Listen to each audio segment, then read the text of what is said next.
complained a hell of a lot about you could never get a meal, because what used to happen was if you were umpiring a 7 o'clock game, well, you're not going to eat before that, and then there might be a game after that, so you don't get back to the hotel till 11 p.m, and then everything's closed. So we used to get all these vouchers for meals, but you could never use them. And it was a similar thing sometimes in the lunch one as well, you know. You always got breakfast, but then you used to get per diems for lunch and dinner. Or you had to go into the main hall or whatever it was set up for the teams and the officials. But the hardest thing was if we had, it wasn't so bad for the experienced guys because we knew all the players. And it didn't matter, you know, you always knew everyone. But when you've got some younger guys that come in and they haven't had such a good game, you know, the chirping starts from some of the countries, and it's an uncomfortable place for them guys to be. They've just come off umpiring that team, and this team's given a bit of what for. So what we used to do a lot of the time is if that happened, we wouldn't take them into that situation. We'd go out and have dinner, take them out, so they didn't have to have more pressure on them when they come back, you know.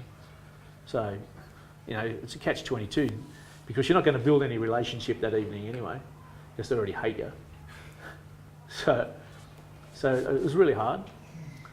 But over time, I mean, you encounter players over tournaments, and I mean, I'm not sure how often you've experienced, but I get the impression that in Europe there's a lot more competitions where at an international level where players are constantly meeting each other, but also meeting the same umpires. yes, Just wondering how,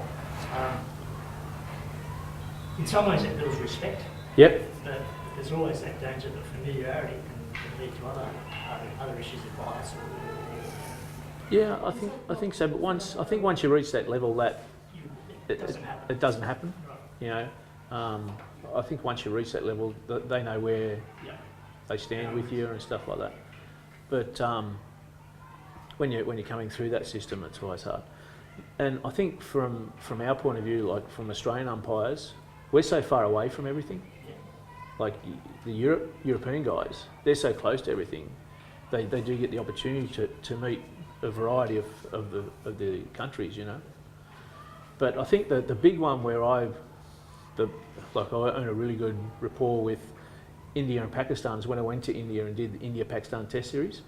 We spent a lot of time on the bus together, travelling and in airports, because at that time, it was the first time India had played Pakistan for a lot of years. So you could just imagine what the security was like. It was unbelievable, really, really amazing. I was just blown away, you know. Like we had 2 policemen outside our door 24/7. The whole time we had 2 policemen outside our door. It was just incredible, it really was. And both teams and officials, we stayed on the one level. And when you got out of the lift, there was a metal detector, and there would be anywhere between 30 and 40 policemen sitting around. Just there. It was the same as when we went to the World Cup in 2010. The security is amazing. Like in the World Cup in 2010, at every match, there was 7,000 police. 7,000 police. 5,000 in dressed, 2,000 were SWAT members, and the other 1,000 were plain clothes, like SES people.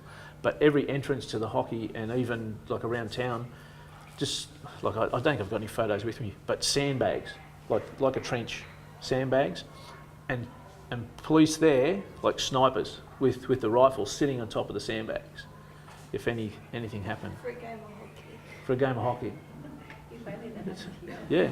Well, first time I went to South Africa, they were telling me a story the week before. 2 guys that got sent off, they were in a bit of an altercation in a game, local hockey, were shooting each other in the car park. Shooting at each other in the car park. Unbelievable. Anyway, the first test in East London, they handed us a ticket to get in the gate, and on the bottom it's got no firearms permitted. And I went, you guys aren't serious. Yous are taking the piss out of me. Come on, yous aren't serious. And they go, no, we're checking everyone. And no, yeah, great. Bad call. But you think like that. It's really incredible. And funny, you were saying when they last went to Argentina that they're treated like gods there. Yeah.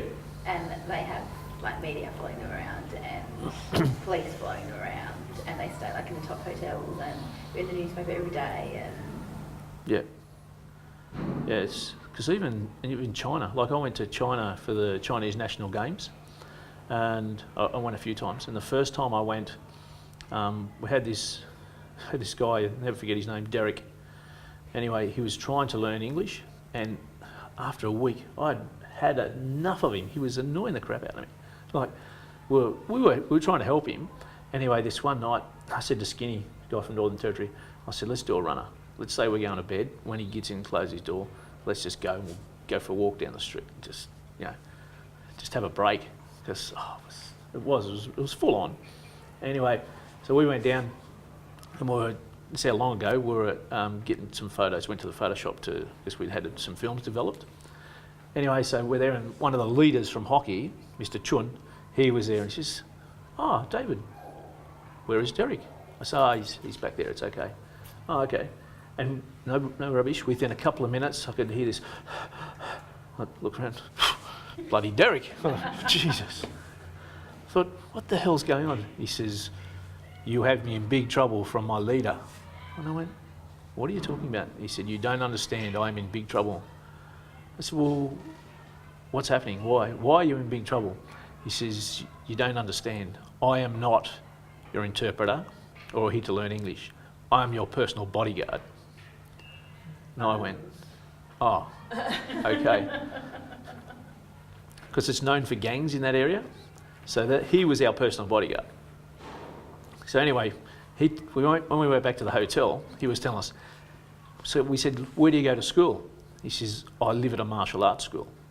I said, "Oh, so like how high up are you?" He says, "I'm a 7th Dan." So it was really good. The best thing was he had his nunchucks, he had stars, he had everything in his bag. So he gave us the best display. You should have seen this guy with the nunchucks. I tell you what, unbelievable. Behind his head, just full flinging him around. And the guy standing still could kick nearly the ceiling. That's how high he could just jump and kick. And then he had this little board, no bigger than this, and it had a little red circle, maybe twice the size of a 50-cent piece. And we'd be maybe from here to the chairs over there, how long the room was. See the chairs on there? And he put this board against the wall, and he got the 5 stars in his hand, and he just went with the 5 of them, and he got the 5 of them inside that red circle. And I tell you what, he was my best mate for the whole trip. I didn't have one bad word to say about him after that. He scared the hell out of me. That guy was incredible. So, but it took us a week to find that out. We didn't know he was our personal bodyguard. Because everywhere we went, he was right beside us, But yeah, it was interesting. So we better start talking some hockey, because I could tell you lots and lots of stories.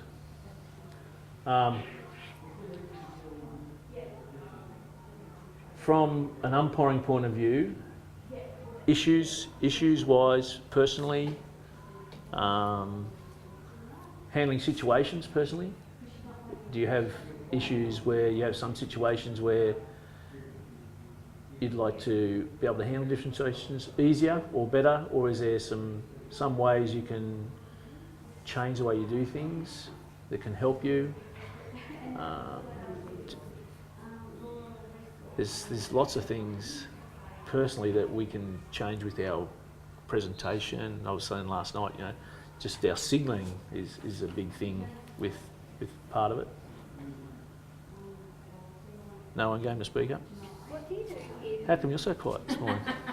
Because I've talked too much last night. No, never.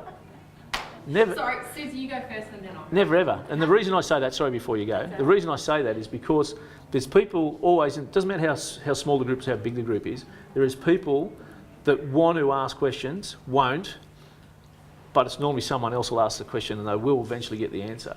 But people are worried about asking a silly question, but 90% of the people in the room want to know the answer of the same question, but it takes someone with enough guts to stand up and ask that question. Because people even go home and go, geez, I wish I'd asked that question. And I've heard that many a times where, like I mightn't be able to help you, but I'll make something up for you anyway. Sorry, Susie. Yeah, go. What do you do if you umpire with the same person regularly and they continually blow in your circle or in your like 25? Yeah. And every time you umpire with them, you have the same discussion and they keep doing it. What do you do?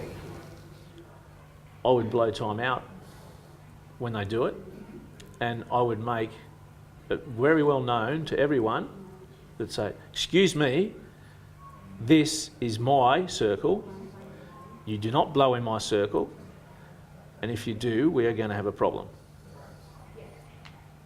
And then, if they're not going to do that, just start blowing in theirs. No, you don't do that. I'm only joking. That'd be really good, wouldn't it? It'd be funny, but no. No.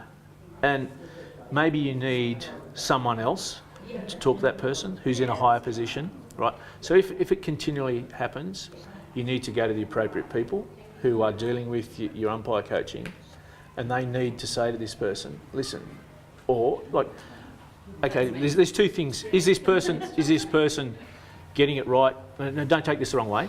Is this person getting it right because you're not getting it? Right, so there's a couple of different scenarios here. Is this person just blowing it even though, you know, they mightn't be getting it right? You're getting it right because you're playing on, or, you know, are they just blowing it because they think they should be, or because they want to blow under your nose?